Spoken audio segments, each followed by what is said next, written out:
Hey there, and welcome back. Today I am driving up to Wisconsin to pick up a new car that I think is going to be a perfect fit for my collection.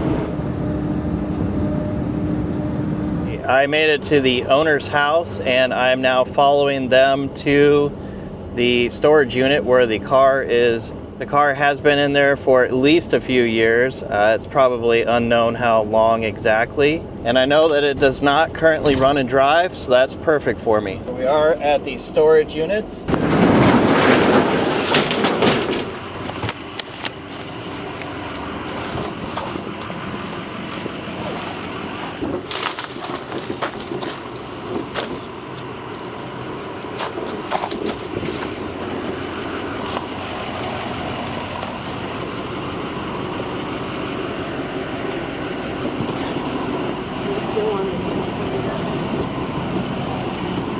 Done this a time or two, have you? Well, here it is. This is registered as a 1955 Lotus, but this is actually a Westfield XI, and these were not really licensed copies of the Lotus 11, but they were advertised as inspired by the Lotus 11.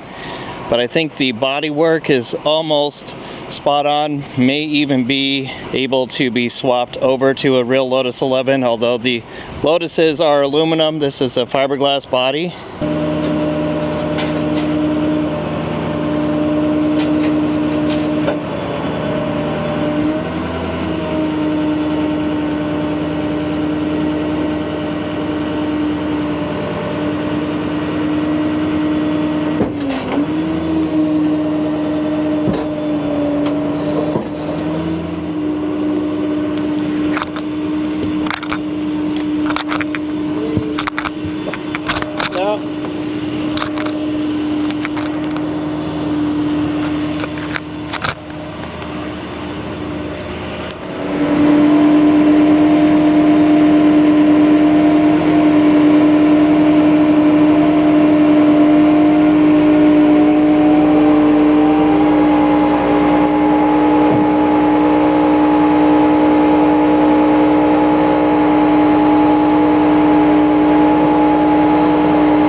I've got it all loaded up. I just need to grab a screwdriver and fasten all these quarter turn fasteners, and I should be ready to bring this back home.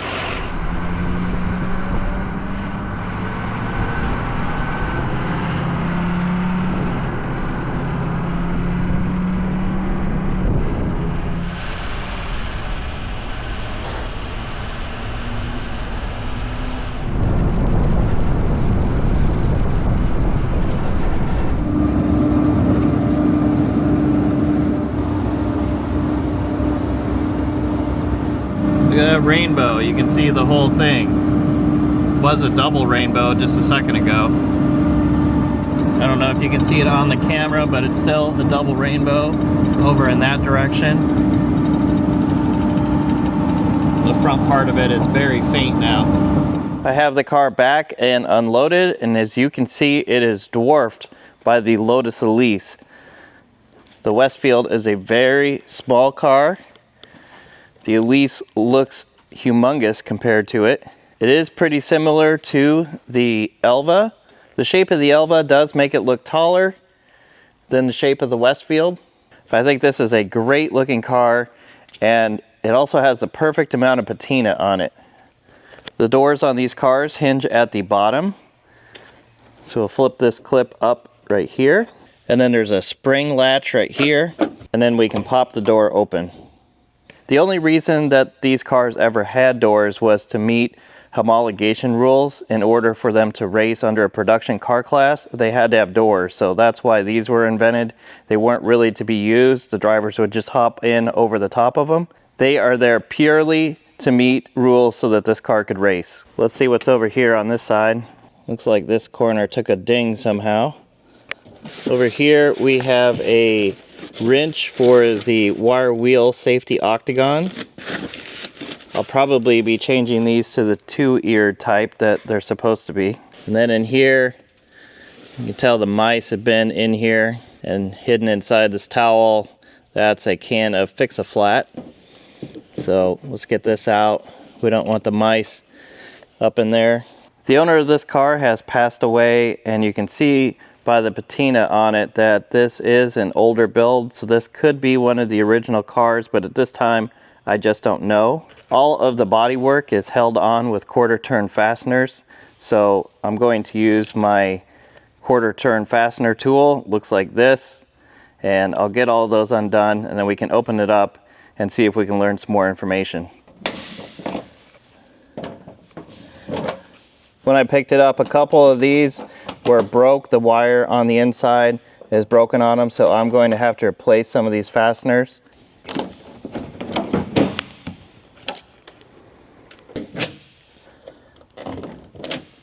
I haven't even seen in the rear of this car yet. I didn't have the proper tools with me.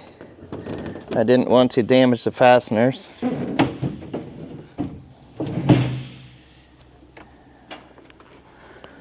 There's a look at the car fully opened up. How cool would this be to show up to a car show and unfold your car like this?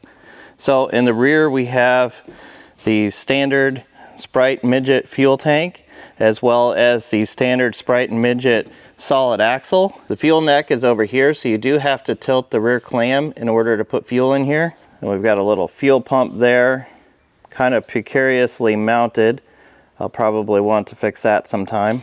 And if we take a look up front, we have a 1275 Austin Healey Sprite or MG Midget engine. It has been fitted with an alternator, so that's nice. Looks like we also have an oil cooler up front. So through that little hole in the front clam, the air is going to flow through the oil cooler and then through the radiator. One thing that the original Lotus 11s had was a ducted radiator. So if we were looking at it underneath the bonnet here, all we would see is a cover over the radiator because the air came in the front and then was shot down underneath the car, and that is not the way that this car is set up. The original Lotus 11s either had a Ford engine or the Coventry Climax engine.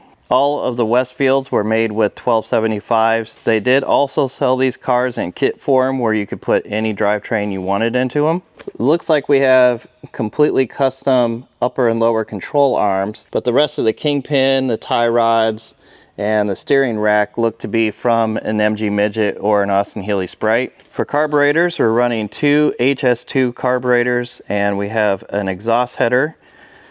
Looks a bit rusty, was white at one time. And then that side exhaust comes out over here. Now here's something interesting that I just noticed. We have a thick adapter plate here on the transmission.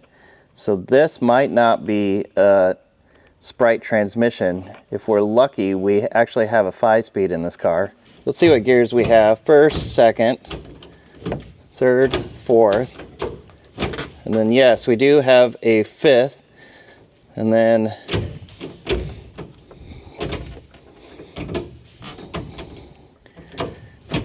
I think that is a fifth. I'm not sure. Okay, it reverses there. Yep. So this car is equipped with a 5-speed of some kind, probably a Datsun 5-speed. The owner of this car had passed away, so unfortunately a lot of the information on this car was lost. He bought it from a guy in New York in 2011. I do have his name. Maybe I can track him down at some point and find out some more information. If any of you recognize this car and knew the owner in New York, please have him get in touch with me at thisweekwithcars@gmail.com. I think we're ready to see if we can get this car to run.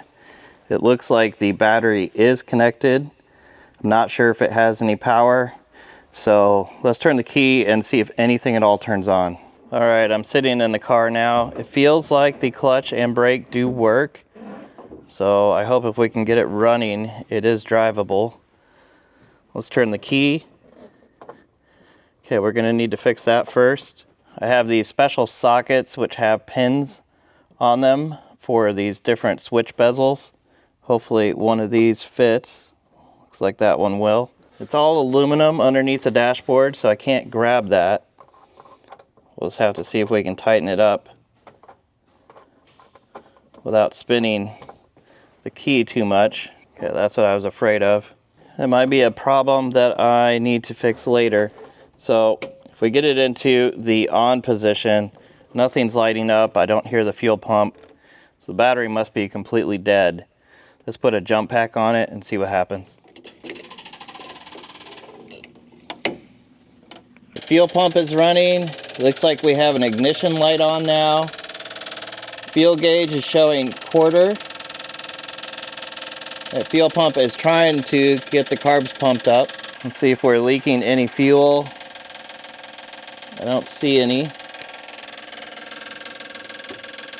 These fuel lines are very hard. These should be replaced soon. Inside the car there was a can of starter fluid, so it must be a little cold-blooded. Let's spray some of this on there, crank the key and see what happens.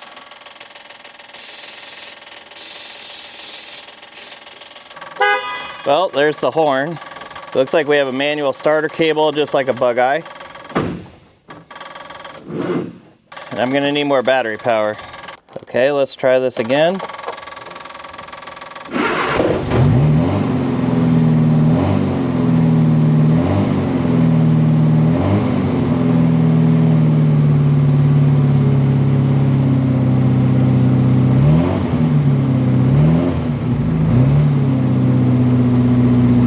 Started right up. See, the turn signals work, but they indicate backwards. Horn works. And then it looks like we have a headlight and parking light switch over here on the right.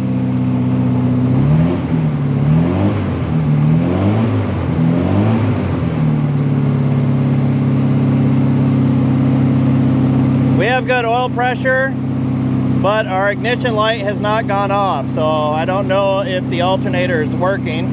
So I guess the first way to test that is to start disconnecting batteries and see if the engine dies. Alright, there's one battery off. Now let's take the last battery off. Yep, once it dies, so the alternator is not working right now. So until this battery is replaced, this car is not going to be drivable. I can try charging it up and seeing if it will hold a charge. So I'll put a charger on it right now. And if it is, we'll be able to take it for a drive. If not, I'm going to have to get a new battery first. I think I have the battery charged enough to take it for a very short drive. I'll have to change the alternator before I put too many miles on it. But let's start it up and see if it actually drives out on the road. All right, let's see if it goes forward. Yep, clutch is pretty touchy.